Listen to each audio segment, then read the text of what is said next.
Hello, friends. Jacob Hollaball here, the Salvador Dali of the Trade Machine, but no trades today. Today is the day the 2024-2025 season tips off. Tonight, 2 games, and then in full swing tomorrow night with the majority of the teams in action. So, no fake trades for you. All of those have happened in the offseason. Don't worry, we will have plenty of fake trades throughout the season. But today, given that it is the last few hours before the season starts, that means we've waited until the last possible minute, but there is still time to get our wins over under predictions in for all 30 teams for the season. Now, waiting to the last minute means that we've got all the trades that have been made. We've seen the rosters get set. We've got to learn what we could learn from preseason, which, yes, you could learn a little eensy-weensy bit from preseason. At least those that like to overreact like myself can.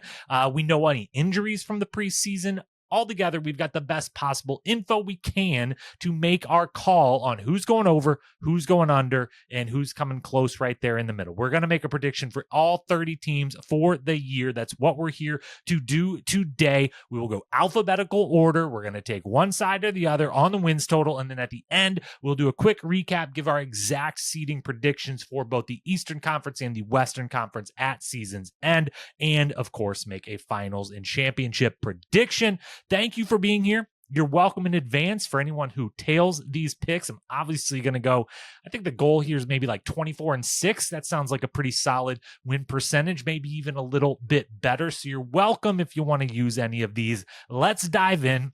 We will be going with our friends over at FanDuel for the final lines here. They are slightly different depending at where you are looking. We are looking at FanDuel. I think for the most part, you're going to see at this point, if you're trying to make any last-second bets, the same lines, just maybe the VIG on the lines might be slightly adjusted depending where you're going, but we're using FanDuel. We're starting at the top. As we said, alphabetical order here. We're going Atlanta Hawks first.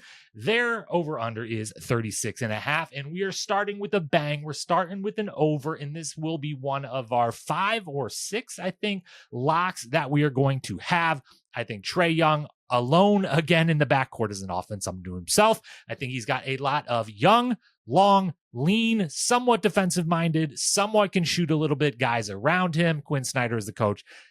They can eke out a middling defense and a slightly above average offense with Trae running the show. Give me the over. Love the Hawks this year going over 36.5.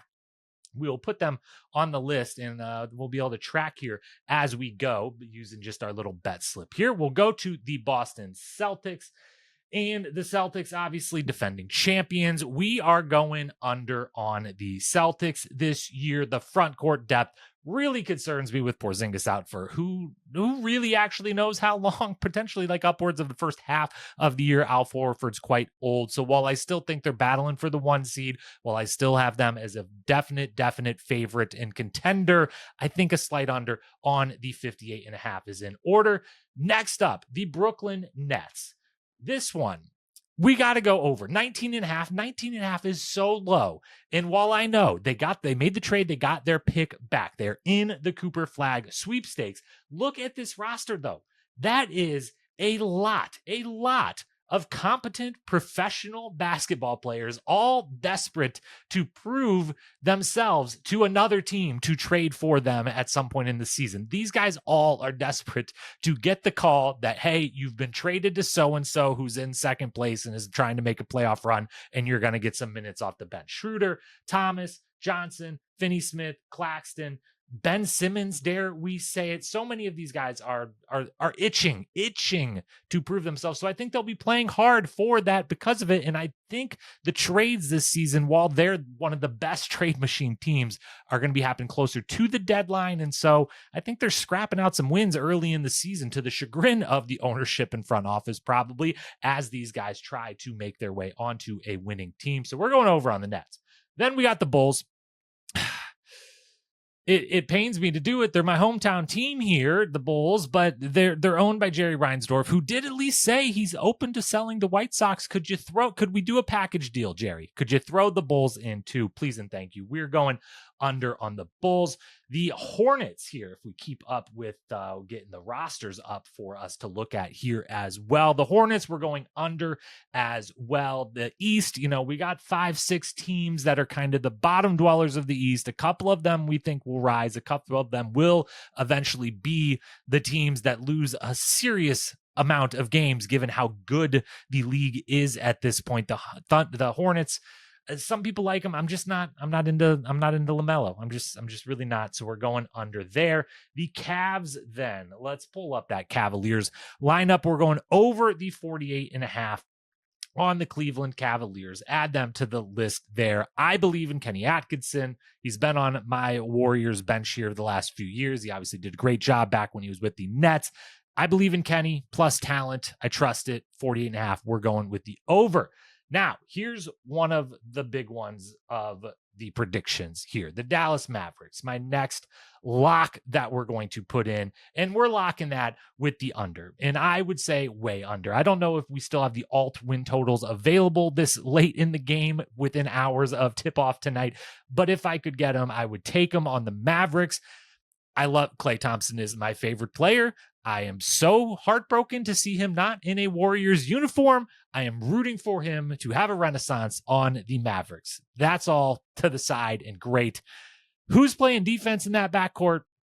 Is Kyrie really a second star anymore?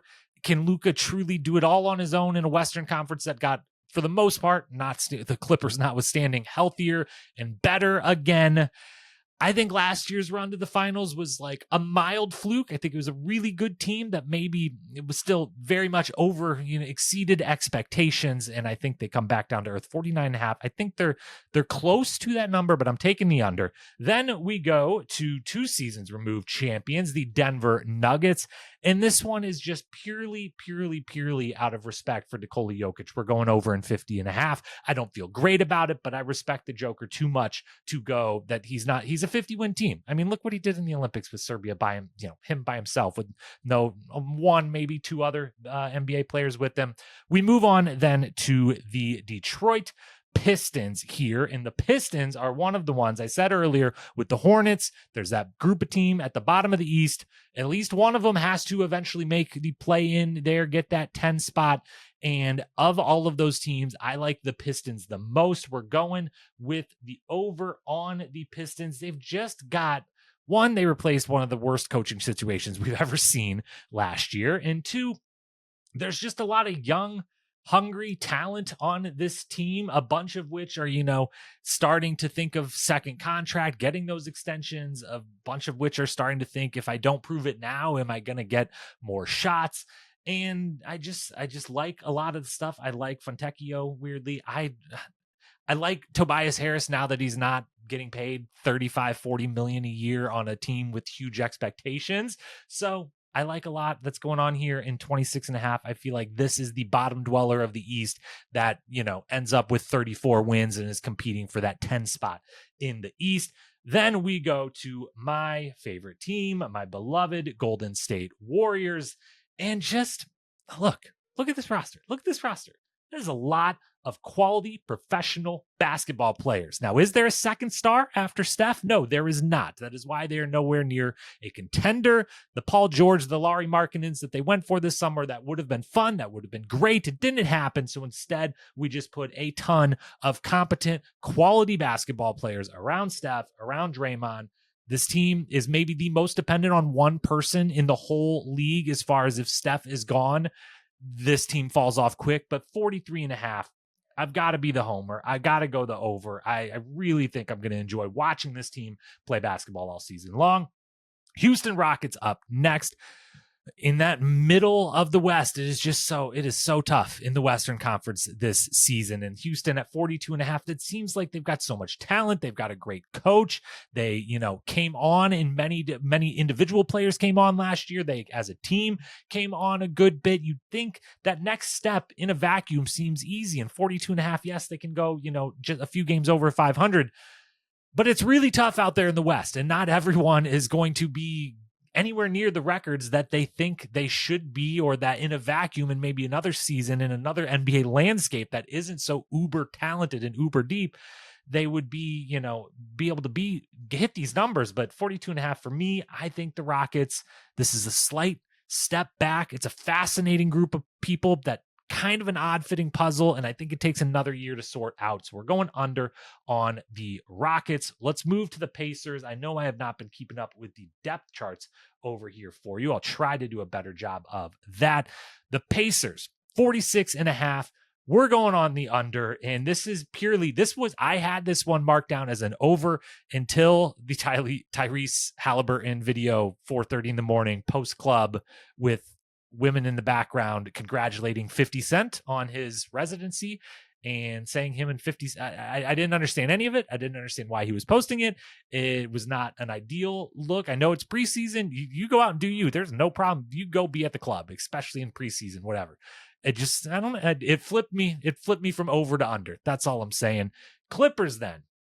Let's go to the LA Clippers and let's look at this, what is left of this roster here. And, there's still some names we like, but as someone who, 2 years ago, there was like a 2-year window, I feel like 2020 to 2023, and somewhere in there, at different points in there, it was louder than others, but there was the deepest roster, the best top to bottom, if they could only be healthy. I never believed the whole deepest roster thing when the roster was at least deep, was deserving of being in that conversation. I never believed it should be at the top. And now they have lost a lot of that roster, and it is, Kawhi Leonard is already just not playing. And it's just the James Harden show and a couple other like nice players that I think I would like in different situations, but it's a hard under. It's not one of the locks, but it's a hard under on the Clippers this season. And then the other LA team, the Lakers, we're going to join them with another under 42.5 for the Lakers. As good, I would imagine, as they could get as health-wise Bron and AD last season. I don't see that happening again. I would love to be wrong. I do think the thing that scares me the most about this is LeBron in the Bronny situation, that we kind of know how the Bronny situation is going to go, at least for this year. It's not going to be great, whether it ends up in the G League or just at the end of the bench, whatever. It's not going to be great. People are going to make jokes about it, as cool as it is, as amazing of a feat as it is, and everything else. I could see, the thing that scares me about this is LeBron saying, F you, F everyone. I'm going to go try to win an MVP. I'm going to try to push this team to like a 50-win team. I am going all out and going to have this unbelievable like stamp of approval on the greatest NBA career we've probably ever seen. And at 41 or whatever he is, I am going to just be lights out and just blow everyone's minds one more time. I could see that. I could see him attempting to do that as, to get back at anything that is said negatively, criticism of any kind about he and his son on the team. So that scares me, but not enough to take the over. I'm going under on the Lakers. And then the Memphis Grizzlies. I said I would do a better job pulling up the rosters, and then I have not done that for you. Grizzlies 46.5. This one is one of the locks that I have. We're going over. We're going way over on this one. I think Morant, Triple J, and Bane play 70-plus games, and they get back to right where they were a couple years ago when, pre-injury to Morant, they looked like the team that was going to destroy my Warriors and come out of the West, and were a complete and utter true blue contender to win it all. And obviously things have went very off the rails. There's one or two faces out, one or two faces in. I love the idea, though, if you would have taken that team, everyone was healthy, and you swapped Marcus Smart in for Dillon Brooks. I like that kind of slight adjustment in attitude and swagger. Like, it's kind of the same thing, but it's a little bit more of a trustworthy that you like with Marcus coming in and Dillon going out. I'm all in on this Grizzlies team being awesome. We're going way over on them. Then we have the Miami Heat, 43.5. I'm taking the over. This team, I weirdly like. One, I like that Jimmy Butler is, seems to have responded positively to Pat Riley's call outs, and, Pat Riley doing the Pat Riley thing, and seems to be working, taking things very serious. I feel like they're overall just going to care a little bit more about the regular season for once. And I like their little trio of young guys on this team, in Jovic, Jaquez, and Khalil Ware. So I think if they can get good health, they're a bet to, 43.5. I feel pretty good going on to over on that. The team I do not feel pretty good about is the Bucks. I do think they are a threat in the playoffs because Giannis will be on the court, and I don't think there's any version of the Bucks that are missing the playoffs in this Eastern Conference, with the last few spots being pretty easily attainable, even if there's a train wreck by a team like the Bucks. But we're going under the 49.5 because, I mean, we've already got... This is I think it's the oldest roster in the league. I forget if that's 100% true, but we're going with it. But Brook Lopez is one of the coolest stories in the NBA the last 6 years of this complete renaissance that is just carried into his late 30s. How long is it going to go? Middleton's already out. Dame bounce back or not. This is just an old team. It's a thin team. I don't love this as a regular season team. I would still be terrified when they pop in. If they pop in at the 7 or 8 seed and you're the Celtics or the Knicks or the Cavs or someone at the top and wait a minute, we got to play Giannis in round 1. And there's multiple days rest between these games. What is going on here? I think they could be in the position to be that upsetter that the Heat were to them. What was that? 2 playoffs ago now. So give me the under on the Bucks. Then we got the T-Wolves. Obviously, the big trade, big shakeup on the T-Wolves roster looks a bit different from last season, and I am, because of that, going on the under for them. I don't like the trade. I don't like the spacing. I think this team is I get that it was mostly monetary. If anything, they're kind of getting ahead of the monetary with the trade, and they like to they kind of, I said ill-fitting puzzle before for the Rockets. I felt like this was a puzzle that was ill-fitting when they made the Gobert trade, but they figured it out. The Chris Finch got it, and it was all working, and the puzzle was put together, and it looked awesome right up until the moment where it didn't in the playoffs last year. And they decided this puzzle isn't going to win the title, so let's make it ill-fitting again and then figure it out a second time. So I'm going under on them. I still think they're a playoff threat because I think they can figure this out and maybe make an additional trade to figure that puzzle back out, get things to fit a little more, bring some spacing back in. Playoff threats, certainly, but I think there's lots of losses while they figure out what this slightly new version is. And so I'm going under on the T-Wolves. Pelicans. 45.5. We're going over. Not quite a lock, but I feel great about it. I don't know why. This has been the enigma of the NBA for 3 seasons running, mainly because the enigma at the middle of them, Zion Williamson, of will he play? And when he does, even though it's brief, it is awesome every single time. He looks amazing coming into the season. The team, they made some slight adjustments. Obviously, Murray trade is big. They look a little bit more, they make a little bit more sense on paper. They still have the Brandon Ingram thing. They still have a little bit of the aroma of an enigma to them, but not so much better than last year and the year before, where it was just complete confusion. I look at the roster now, which I will pull up so you can look at it too. And it makes a little more sense. And yes, they got the questions. Yes, no one would take Ingram from them, but I think he's, would lean into, well, if you want to trade me, all I can do is play better until someone finally bites and says, screw it, we'll take a shot on it. I don't know. I'm going over. Mostly, if anything, while I was confused as always, I was going to end up with a few more unders than I wanted to overall. So the Pelicans were one I left to the end, and I decided we go with the over. The New York Knicks. Obviously, the hot team coming into the season, the big trade that started the offseason off, the big trade that ended the offseason. This team is a trade machine. Artist's dream was, and now is pretty locked up as far as what they're going to be. We're going over on the Knicks. I'm a believer, high end talent. I think they're also going to be desperate for that 1 seed. Maybe not desperate, but they're going to know, hey, if you got to come into MSG through the playoffs, run through MSG, that is going to be a massive, massive home court advantage for them. So I think they're trying for that 1 seed. Tibbs obviously going to run these people into the ground. And I think they got, half of their players are pretty durable. Half of them, we got some question marks, but there's a lot of talent. They can survive an injury here or there. We're going over on the Knicks. Oklahoma City Thunder. This one is as easy as it gets. Look, this is the chalky pick. Everyone, has them over. Everyone has them as title contenders, maybe winning, representing the West at least. Everyone has them as the most wins in the league, all of that. And I agree, because the case is just too good. This is the this is the best situation in my time ever watching the NBA, that I can ever imagine and believe. They have a legitimate MVP candidate, true A plus superstar in SGA. They have budding young superstars in the making, potentially, or at least very good players in the making, in Chet and Jay Williams, the Jalen Williams one. They have a slew of good, young, athletic, hungry, now paid with the Aaron Wiggins and a few others that got the contract over the summer. So a bunch of young, athletic, hungry dudes who know their roles around those three stars. They bring in the two great acquisitions to address the slight needs that they had in Hartenstein and Caruso. Like, you've heard the argument over and over and over. And there just isn't an argument against it, because whatever you want to try to come up to nitpick, then you just have to remember, oh yeah, and they have like 100 draft picks.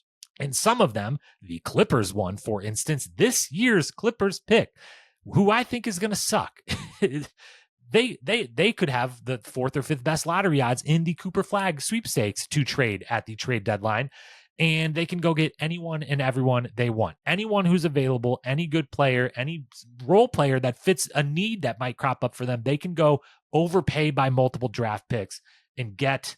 There's no arguing against it. Anyone who's betting the under, anyone who thinks this is like, I guess if like all three of SGA, Chet, and Jay Williams get hurt, sure, but we're going over. It's an easy decision there. Then we're down to the Orlando Magic, 47.5. Let's look at this roster real quick, okay? I love Paolo as much as the next guy. I like, Jalen Suggs. I like that they brought in KCP. I think Franz, it'll be okay. I think last season can be just like a little bit of a slump along the trajectory of still a very good, maybe all-star level player.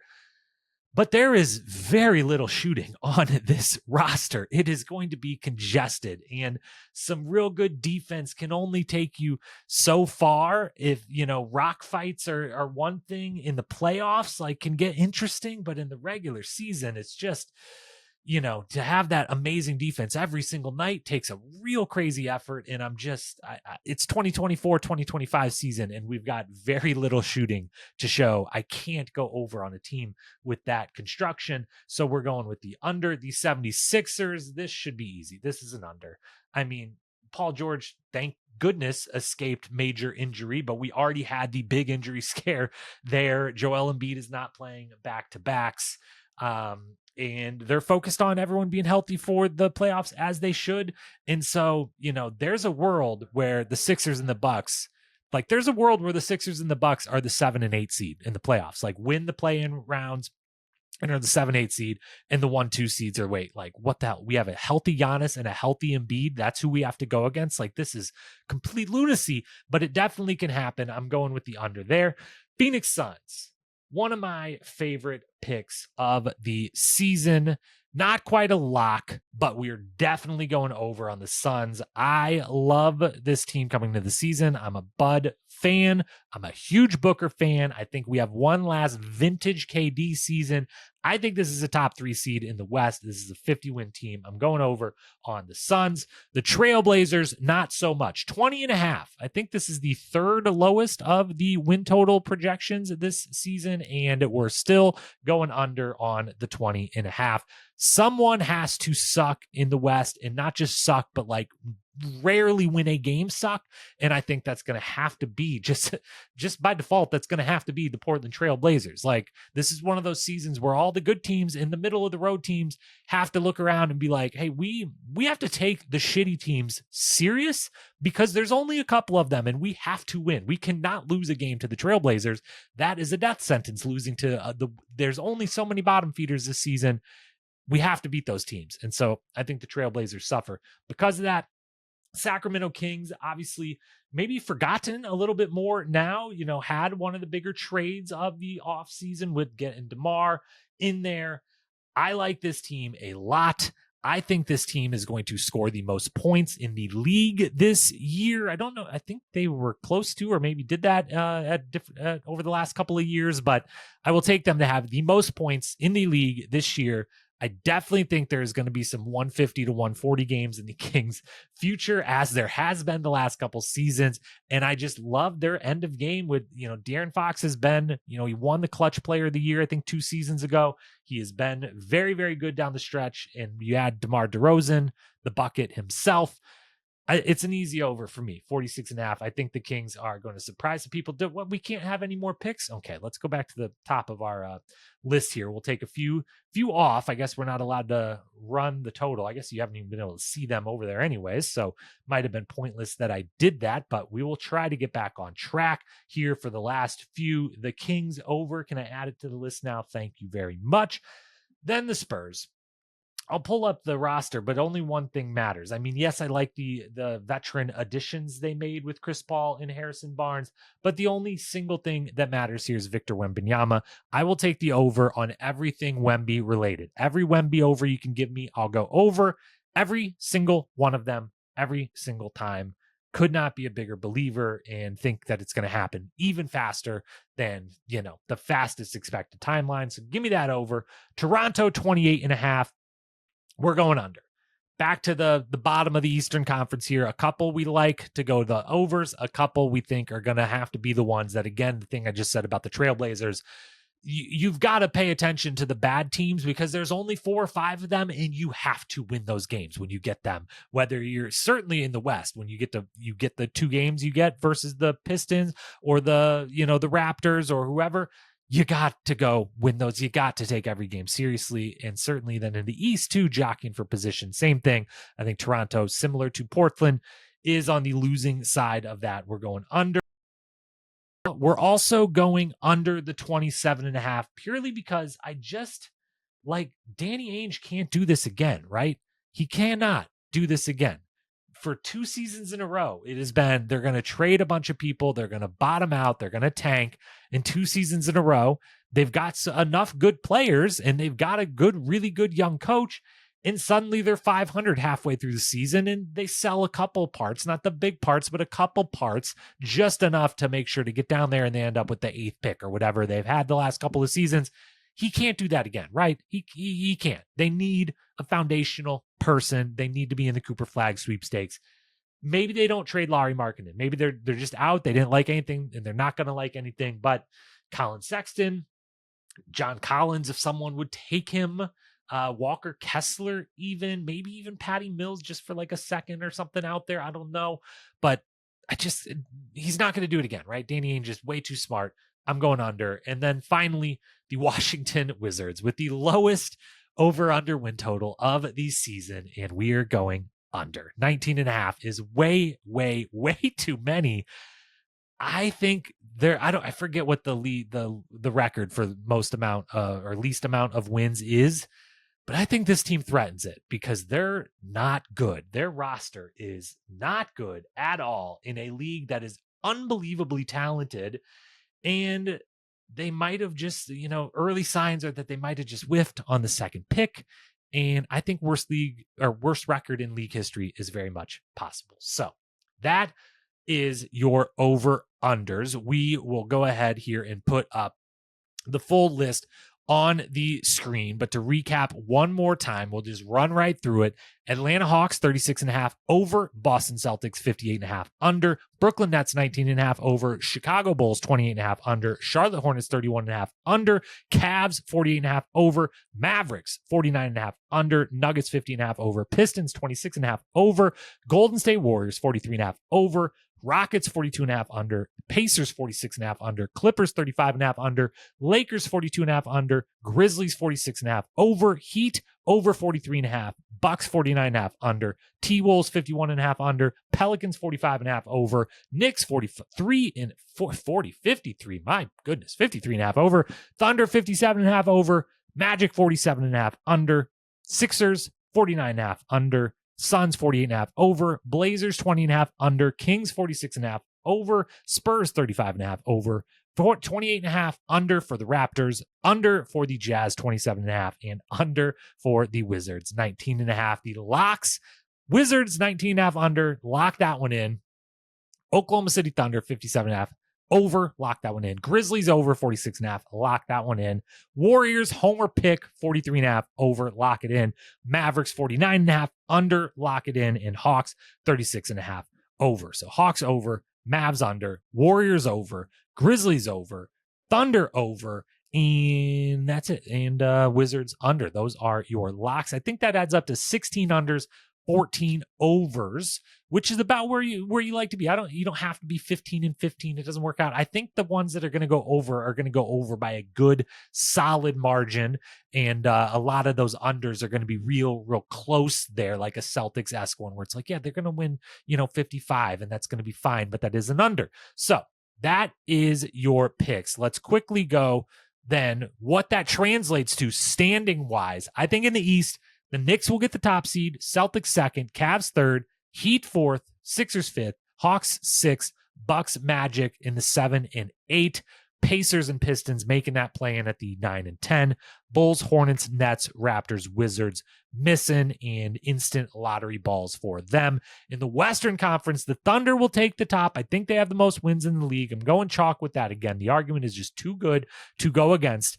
I think the Grizzlies and the Suns are the big surprises and, move up in the 2nd and 3rd. The Nuggets 4, Pelicans 5th, Kings 6th, T-Wolves drop to 7, my Warriors an 8, the Mavs at 9. One of the big surprises, in my opinion, I think will be them taking a big step back this year. Spurs 10, and then the Rockets, Lakers, Clippers, Jazz, and Blazers missing the play-in altogether.